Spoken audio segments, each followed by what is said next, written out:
half of the stuff that impacts people's lives are the small things. Opening the door for someone and just giving them a smile. 9 out of 10 times, that doesn't mean anything to the person, but that one time they might be coming from a funeral or they might be coming from wherever, like having a bad day. 99% of the people want to help and they want to be good. Everyone overthinks it. It's like, I have to do something really big to make a difference. So people just don't do it because it's like, oh, I got to go start a nonprofit. I got to go raise 100 grand. I got to go do whatever. It's like really small acts, I think, can make a difference in people's lives.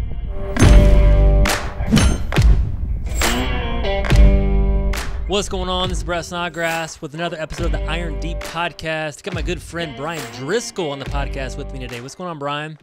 What's up, man? How you doing? Doing fantastic, man. Thanks for being on the show. Love your background. What's that say in your background? We buy houses? No. Yeah, it's we buy and we scratch out the buy and put get. Get houses. Yeah, we get houses for real estate investors. Is that that's your marketing, right? Behind that? So yep. That's awesome, man. So Bryan Driscoll, welcome to the house. Known Bryan for a couple years now, part of the mastermind group Collected Genius. So we did a trip to Guatemala together. And I tell you, the Guatemala trips, I think they intensify relationships. It seems like, the closest people that I am in masterminds with, typically I've done some sort of trip like that with. So can you talk about that real quick? We're going to get in today, guys. Paying it forward, simple acts of kindness. But I love, and I think that's your heart, Bryan. Just your heart goes out to paying it forward, impacting people's lives. You went on this Guatemala trip by yourself, right? By the way, talk to us about that experience with Pablo, Transforming Futures, and Iron Deep. So yeah, you're actually the reason I went there, though. It was the CG event. You guys were up front talking about the impact it made for you guys. You went down to Guatemala with family, things like that too. You've seen how it impacted kids. So I came home from that event, and I think, if I remember right, you guys were leaving like 2 or 3 weeks after the event. It was real close. Yeah. So I came home and I was talking to my wife. I'm like, hey, I'm thinking about taking Eli, my oldest. She's like, he's only 9 years old. She's like, and he's a little bit on the maturity level. I think boys mature a little bit earlier or later than women or girls. Mm-hmm. So it's like, okay, I'll just go by myself, check it out. So I didn't know anybody. Like, I didn't really know you. I didn't know anyone on the trip. I'm like, you know what? I'm just going to see what happens. It's popped up. I'm just going to follow it. And I feel like I should do it. So I fly down to Guatemala. I meet up with you guys, and it was it was life-changing. Like, I didn't even know what to expect. I didn't even know what we were doing or where we were going or anything. So, I mean, I knew where we were going in the city, but I thought we were going to freaking work in the dumps. Right. Like, I literally didn't research this much. No, definitely. Yeah. So it was an amazing experience. And I think it's just, that's where we build these amazing, I'm big on deep relationships, brotherhood relationships. And when we do an event like that, it cranks up the intensity, just to build the depth of our relationship. Even I know we've had several conversations after that. And if you guys don't know that, our organization Iron Deep does some mission trips to Guatemala. We're linked up with Pablo with Transforming Futures. Check out their organization. And basically we're training and helping teen orphans, get from 16 to 18 years old, exit the orphanage as they can support themselves through life. So that's one thing we did on there. And I just remember that. Yeah, you didn't know anybody, but man, that was an amazing time, amazing experience. And hopefully we can do it again and bring your son Eli next time. Yeah, it was cool. Like even down there with handing out balloons, because you figure that people there are so poor, and the one thing I realized, they're so poor but they're happy. Yeah. So it's like it gave me a different perspective. I remember when I came home from there, I came in my house and I was in my garage and I'm looking around. I'm like, my garage is bigger than their house. Yeah. And I just have a normal house. Like, I don't have like a mansion or anything. It's just 2-car garage. I'm like, they live in such poverty that it's like I take stuff for granted. Yeah. You know what I mean? Yeah. And I think that's just one of the things, is just that simple life. And I was actually thinking about this the other day. If let's take one of people, and I was thinking about this. What if you had two people side by side, one like a rich person, but you could see what they're going on inside, and they were just unhappy and miserable, right? But then you have this poor person over here, but you could see they were happy and joyful. Which one would you choose? That just reminded me of the journey down there, because you're right. I mean, sometimes I go through these different things and they actually have nothing but just the joy that comes out of them. So amazing trip with that. We're not going to just talk about that all today, but it kind of goes with just you, Bryan. I want to talk about your life a little bit. So you were kind of sharing with me your journey. Can you just take us back? There was a point in the 90s where you were going through a tough time and you had an impactful moment in your life. And I wanted you to share this story because I think it impacted even several years later, 20, 25 years later. Yeah, sure. So, a little background: I was a troublemaker in school. So I went to like the public schools, and then I had to get switched in high school to the Catholic school. So I was a little bit of troublemaker, a little bit of a rebel. But I remember I got pissed at my parents. I was probably 17 or 18 years old, and I went to the Greyhound station, took a duffel bag, had like $200 maybe, and said, literally, give me the next, what's the next bus leaving? So I'm in Pittsburgh. The next bus was going to Orlando. So, okay, hopped on a Greyhound. Greyhounds are a little suspect anyways. I don't know if you've ever ridden on one, but some characters on there. So it took us like 24 hours. And I get down to Orlando. I had no plan. And a couple bucks, I'm like, I don't even know what to do. So there were some people on the last bus that we took down there. Like, hey, you know what? Come with us real quick. We'll help you find a hotel. So I found a hotel. It was a Days Inn. It's $25 a day. So what I was doing, I'm down there in the hotel, eating, paying $25 a day and eating 99-cent hamburgers from Wendy's because I can't afford anything. First thing is, so then I go trying to find a job at, say, Publix. I went there. You can't get a job if you don't have an address. Like how do you fill out their application? So eventually I started running out of money. I had to go start working for a job labor pool, like one of the places where you just line up. They was actually building Animal Kingdom. I was carrying like stuff, and you go work there for like 25, $30 a day doing manual labor. So eventually I ran out of cash. And you're like what, 16, 17 at this time? Probably 17, 18, right around there. Yeah. Okay. Yes. So eventually I ran out of cash and I didn't know what to do. So I started walking back to I was just going to sleep in the Greyhound station. Like, I can't afford a hotel tonight. I'm going to sleep at the Greyhound station. I'm walking. I had a red, white, and black duffel bag, like one that you hold on your side. And I'm walking through like a war zone, like the ghetto, to get to the Greyhound. And I remember someone pulls up beside me on my left. It was a black Tracker. If you remember those cars, the real small ones. The Geo Tracker, yeah. Geo Trackers, yeah. And it was a lady and her son. He was an adult, like he wasn't a kid or anything.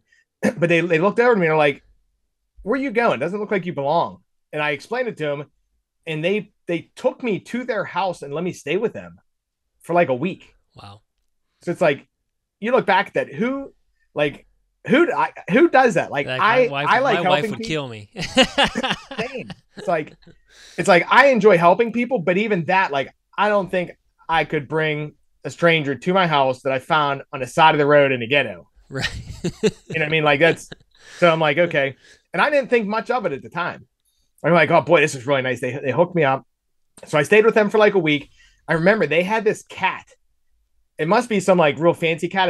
It was like 3 times the size of a cat, and it looked like a cheetah. So I remember this thing was like, it was probably like 3 feet tall. So I get there and I remember eating, they had spaghetti, and I remember eating. I was like so freaking hungry because I haven't eaten for a while. And I wanted to pay him back. I'm like, hey, let me do something. And they were just trying to be nice. They're like, yeah, you know what? Go clean the grill maybe. Because there was nothing. They didn't need anything. Yeah. They weren't doing it for that. So after that, what happened was they helped me get a job in the Marriott in like maintenance. So I was staying with them. They put me up in a hotel for a couple of days and then got me a job. So they kicked out like $300 for a hotel room. And then I got a job there. And then I talked with my family and everything and ended up coming back. So the kicker is, I don't know who they are. So all this stuff, I'm young, I'm stupid. Number one, I owe them $300 and I still don't know who they are. Like, I still can't pay them back. and $300 isn't even a lot of money. It's just something. It's just the point that I can't get it to them. Yeah. But the impact it had on me was, number one, I don't think they know the impact that it had in my life. I think they must just be generally good people. This is what they do. And that was just like an everyday occurrence for them. But for me, it put me on a trajectory, especially since I can't pay them back. I watched the movie Pay It Forward after, and I'm like, you know what? That's what I'm going to do. I can't pay them back, so I'm just going to try doing nice things for other people and pass along the positive energy. Yeah. Man, that's amazing. Just that small act of kindness, right? And again, I don't think they even knew, like you said, they probably didn't even know the impact, but then the effect that had on you 20, 25, and it's just the rest of your life that it had on you. And even before this podcast, you were talking about some of those small acts, like it impacted you so much, like you're trying to pay it forward. You're trying to do small acts of kindness for other people. Can you talk about that, because you've been on this trajectory? I mean, I've seen you over the past couple of years, and positive attitude, always, down in Guatemala, you're always trying to help people, losing a bunch of weight. Can you talk to us about just some of these small acts or paying it forward, acts that you've done or you've seen other people do in your life? Yeah. Yeah. So there's all kinds of different things. And the reason I like doing it is because I think in this world that everybody wants that 99% of the people want to help and they want to be good. Right. And I think, in my opinion, even what I thought before too, it's like, you got to do something. Everyone overthinks it. It's like, I have to do something really big to make a difference. So people just don't do it, because it's like, oh, I got to go start a nonprofit. I got to go raise 100 grand. I got to go do whatever. Yeah. I got to go build an orphanage. I got to go to Africa. I got to start a church, whatever. I don't know. Right. Yeah. Just like big stuff. And I started thinking about it. I'm like, half of the stuff that impacts people's lives are the small things. Yeah. Like opening the door for someone and just giving them a smile. 9 out of 10 times, that doesn't mean anything to the person, but that one time they might be coming from a funeral, or they might be coming from wherever, like having a bad day, or even just getting road rage and things. Like, it's like really small acts, I think, can make a difference in people's lives. Like even leaving a bigger tip for someone in a waitress. You know what I mean? Like, I think in my life, I can do things that really don't affect my life at all. Mm-hmm. But it could impact somebody else's. And I think everybody has that, because I think most people look at making a difference for money. And I think 90% of it has nothing to do with money. I mean, you need money to do things, but I think it's more being kind to people, treating with respect, thinking how you can treat people like you want to be treated, things like that. So that's kind of like, I don't know if that answers the question there, but that's like what I think on the small acts. Yeah. Well, I think that's really awesome, because again, I think when we think about trying to make an impact, we think, again, we go to the big things. Maybe I'll start a podcast, and that's a kind of a big thing in my world, or we'll do these mission trips and do some construction projects or build this orphanage or some of this other stuff. And I want, maybe our audience can think about what were some of the impactful moments in their life. Even when you were talking, and it's funny how you even mentioned you didn't realize it was impactful at the time. And I had a guy in college that I was about a senior. I was going through a tough time, a dark time in my life, just caught up in a lot of different things. And he would say, hey, do you want to go? He was a lot older than me. You want to go out, meet me for coffee, once a week. I'll just, I don't even remember what we talked about.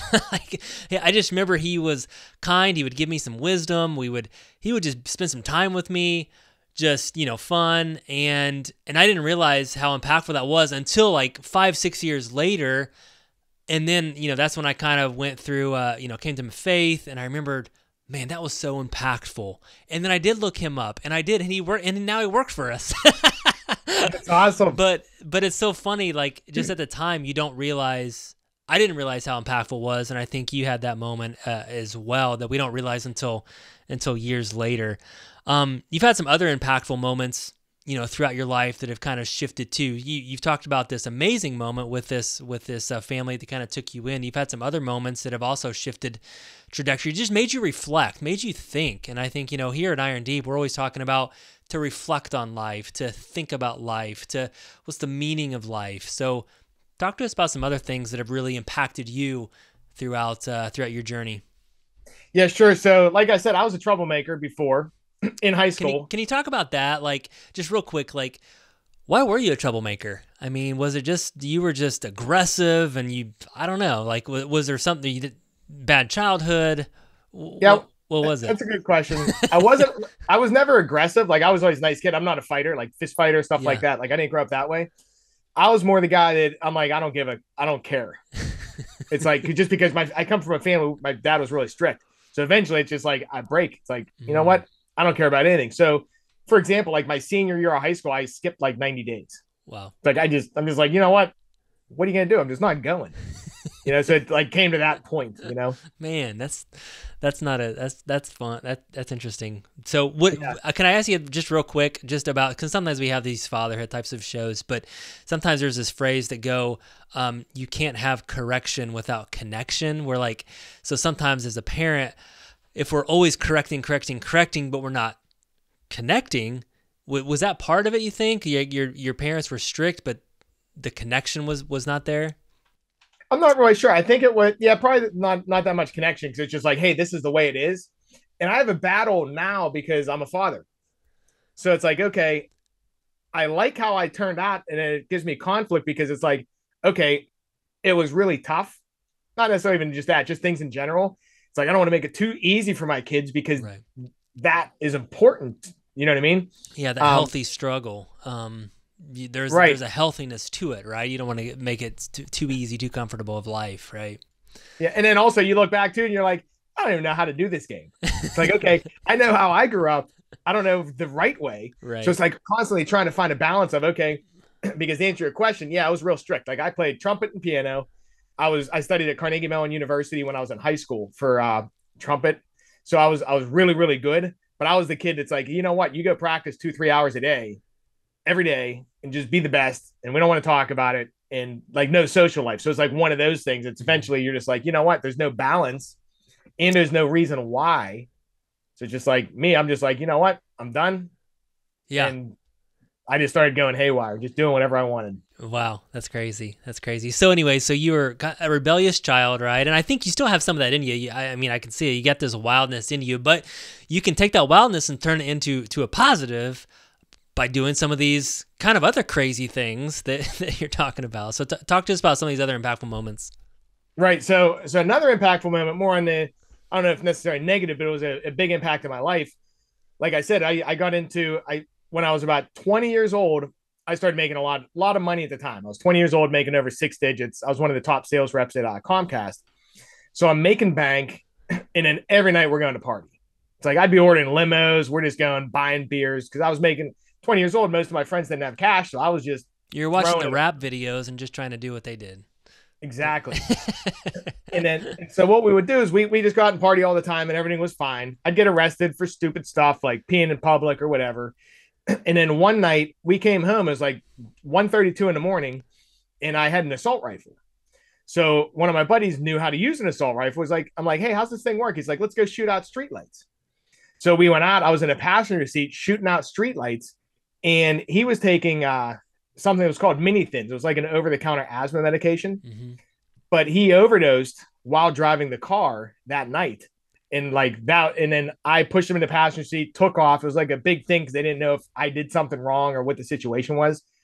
But like that impacted me for it still impacts me. But that like really, really screwed my head up for years. Like was it my fault? Was it like just replaying the whole thing? And then you don't remember properly anyways. Hmm. You know what I mean? So So what do you um think it impacted you? Obviously, just to go through the trauma of that, was it more of, was it your fault? I should have known he was taking too much of the substance, or just seeing someone pass away, like a friend die, right? Just during that season of your life, make you think about life and like, man, this is like that could happen to me, like that, right? Can you talk to us a little bit about that? yeah, so it's a couple things. So whenever we wrecked, we hit a guardrail and then the car spun and I didn't know anything happened. So I grabbed him and tossed him in the passenger seat and took off. Wow. So I got pulled over. I was the guy in the driver's seat with somebody that was non-responsive with a loaded gun in the car. Wow. Right. So then the things you start thinking about are the different scenarios like, hey, what if I just would have stayed there when we wrecked instead of driving down the road? Right. Or different things like that, like the what ifs. Yeah. You know what I mean? Like maybe it would have been a different outcome. Plus, also, you learn like this guy, he was a great guy. Like he'd give you he literally gave me the shirt off his back before. Mm. Just like a great guy, and you're like, and you look like, wow, life is that fragile. We were horsing around. It wasn't like we were doing anything bad thing. I mean, we were doing bad stuff, but it's not like we were doing anything malicious, trying to hurt Right. people and things like that happen. So it Yeah. gives you a little different perspective on life. Yeah. Yeah, definitely. So you went through that season of 20, you're making all this money. I mean, any impact just after that, positive, negative, did you shift? Obviously, your loaded gun, getting pulled over, getting arrested. Was there a shift in your life just at that point, or positive or negative? Yeah, I think right then for probably the next 4 or 5 years, it was negative. Yeah. So it was like depression kind of thing, uh, feeling bad, not having a direction, and I actually pushed so hard trying to like figure out what to do next that I got involved with the business actually in real estate. I failed miserably at it back then, in pre-construction real estate, and ended up getting, they call it 302 in Pittsburgh. I ended up getting sent to the loony bin because I didn't sleep for a couple days. So this whole thing, like that was a trigger for like a lot of mental things that I dealt with that you still deal with. And I think everybody deals with them. It's just like it came on really fast. I had to deal with it, and then it spirals into different things, you know? No, definitely. So was that kind of like a rock bottom? Some people reach this point of, right, you do, I mean, you're getting arrested, substance, partying hard, loaded guns, shooting out lights, right? You're kind of a little heathen at that point. Ended up in a mental institution. I mean, was that like Bryan's rock bottom of life? Like, man, Yeah. this is I would say that's a rock bottom. yeah. So you started off, you had a failed business. So talk to us about just after that. I mean, was there this other shift after the rock bottom moment of just, cause like I said, I've seen such a, light in you, just an inspiration of your journey of paying it forward, and talk to us about, just kind of bring us up to date. Yeah, sure. So number one, hitting the rock bottom, I look back and it's like, boy, that really sucked. But also now it made me who I am too, because now it's like, okay, say with mental things, I'm always cognizant of sleep, things like that, trying to stay even because I know what can happen. Same thing with alcohol. I don't really touch alcohol anymore because I see what can happen there too. Yeah. You know what I mean? So you learn lessons from the stuff. It just hurts really bad. Yeah. And you just got to make sure you can come back from it. But to answer your question there, so years later, I was telling you a little bit earlier, I have this idea on, I think everybody can make a difference in the world, right? And back then, I was trying to make an impact because I wanted to make up for what happened. You know what I mean? So I'm like, okay, I want to make an impact.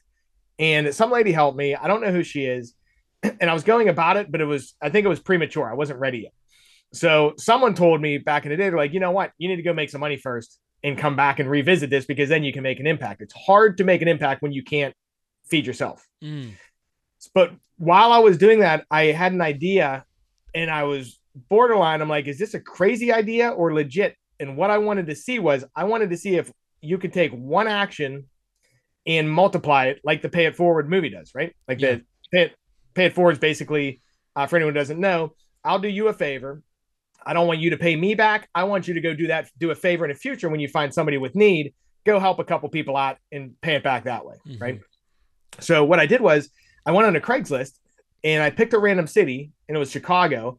And I put a posting up there and said, hey, you know what?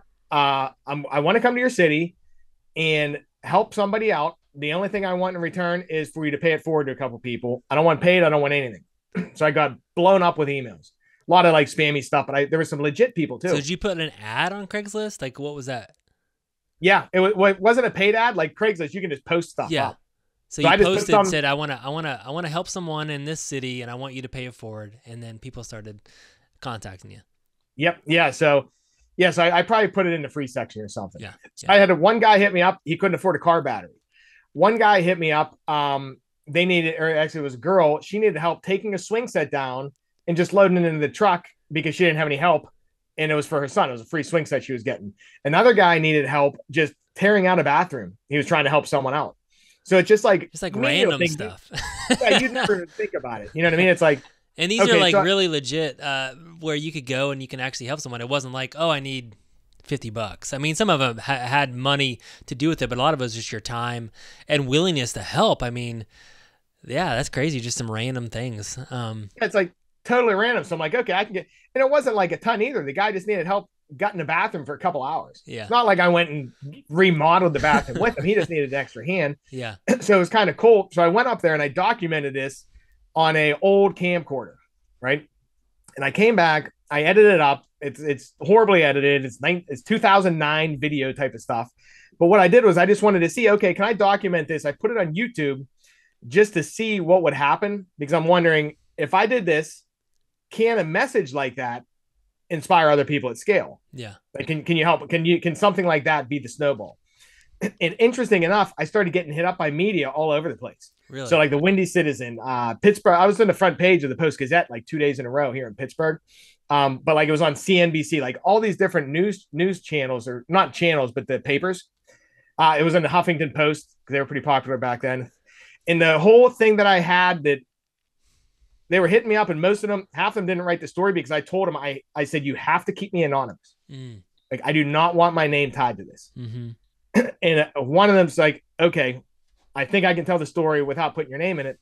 I'm like, okay. And the reason I told them that, I explained it, it's like, I don't want this to be because it's a white kid who's 20 years old. That's why you can do it. Or right. Whatever. Like everyone's going to have a reason once you put a face behind it. Mm-hmm. I fear if you don't put a face behind it, then you just don't know. There's no excuse. There's nothing to compare yourself to. So, right. So that was pretty impactful because it showed me, you know what, there is something there.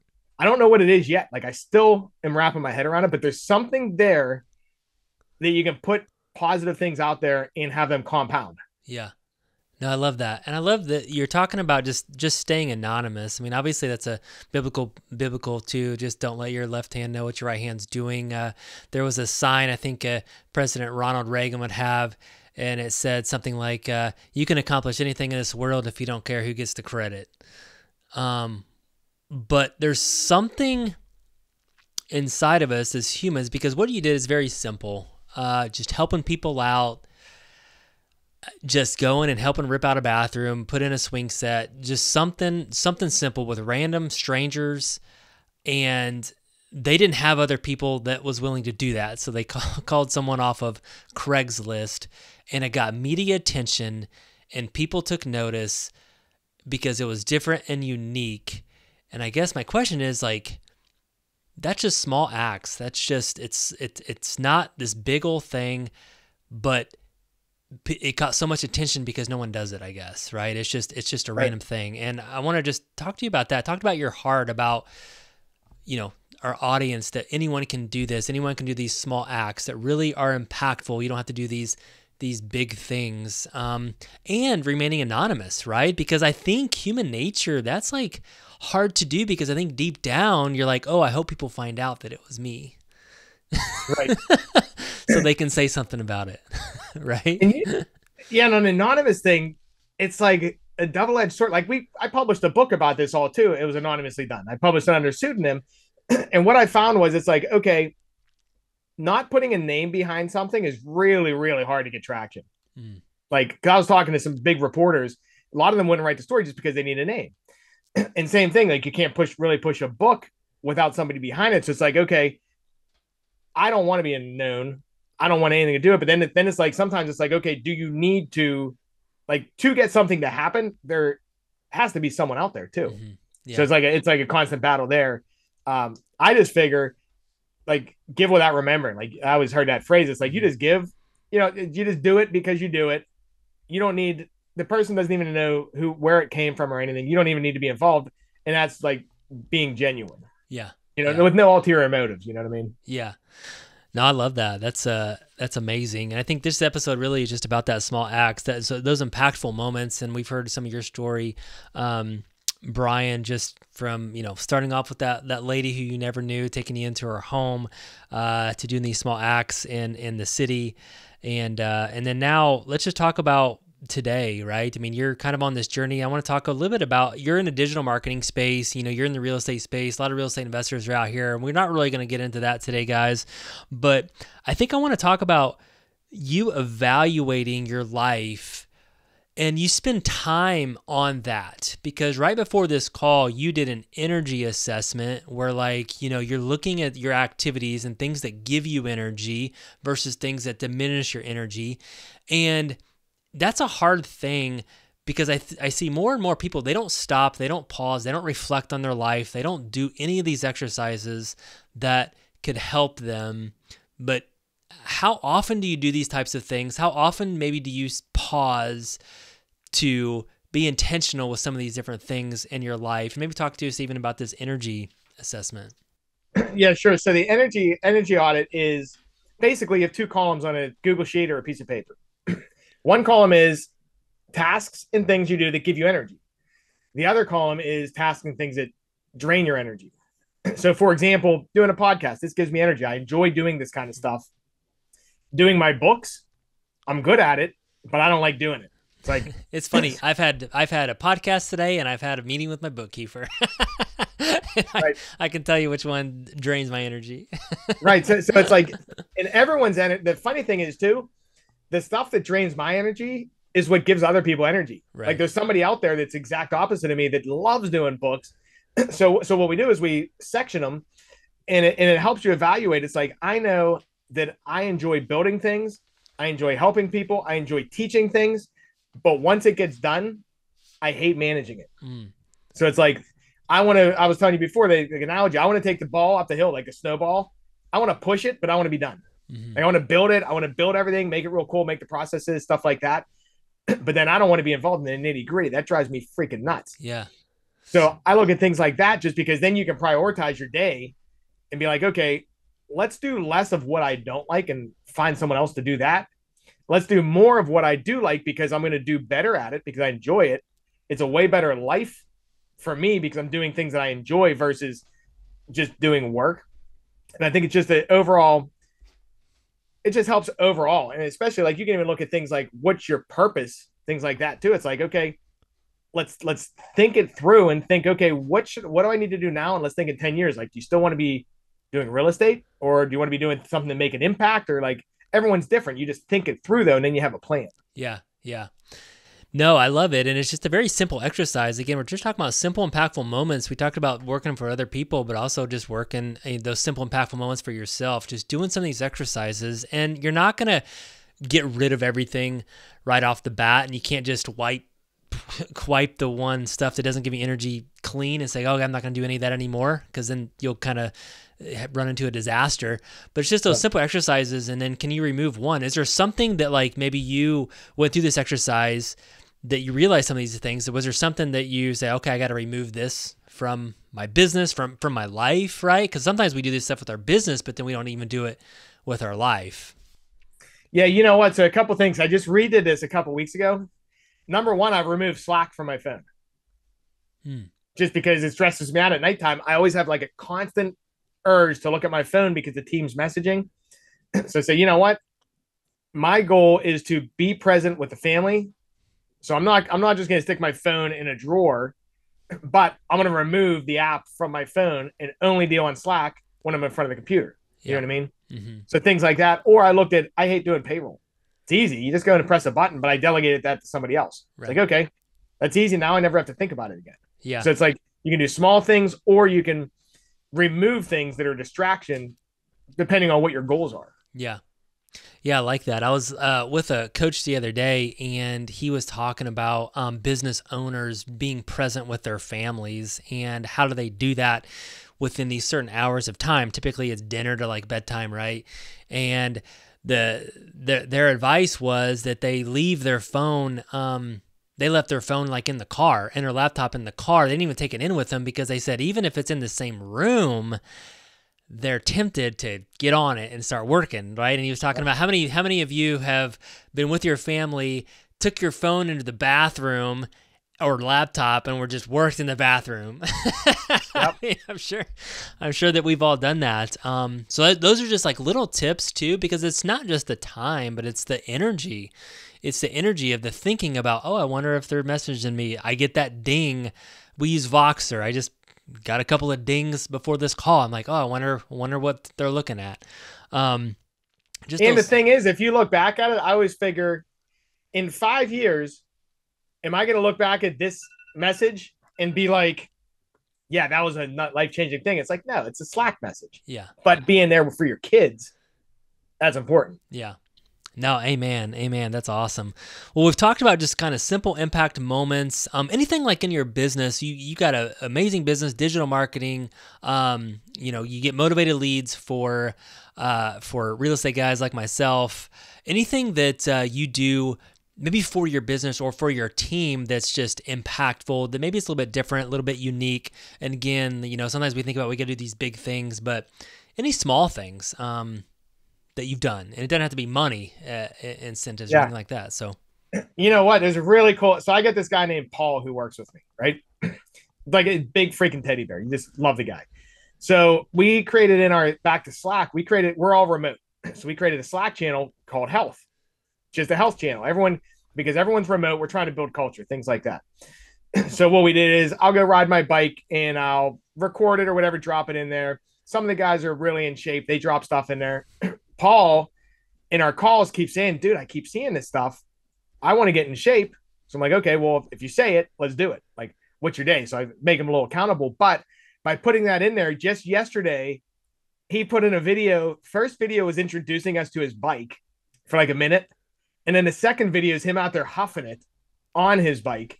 And it's like, dude, just something as simple as making somewhere, like depending on what your team's interested in, like health or books or whatever, making that where everyone can engage, that like it could have an effect if he starts walking, things like that. He could get in good shape. It's like something super small. If you're always just thinking, what can you do to help other people? Like small stuff, not big stuff. It's just like, hey, you know what? On our company calls, guys said, hey, I want to get in health and shape this year for 2023. Let's make a health channel. And who knows what comes from it, Yeah. No, that's awesome. I love it. And that probably motivated you all, right? Seeing him out there huffing it. So like, man, it just made me happy. I'm sitting there. I'm like, that is awesome. And just someone putting in that effort.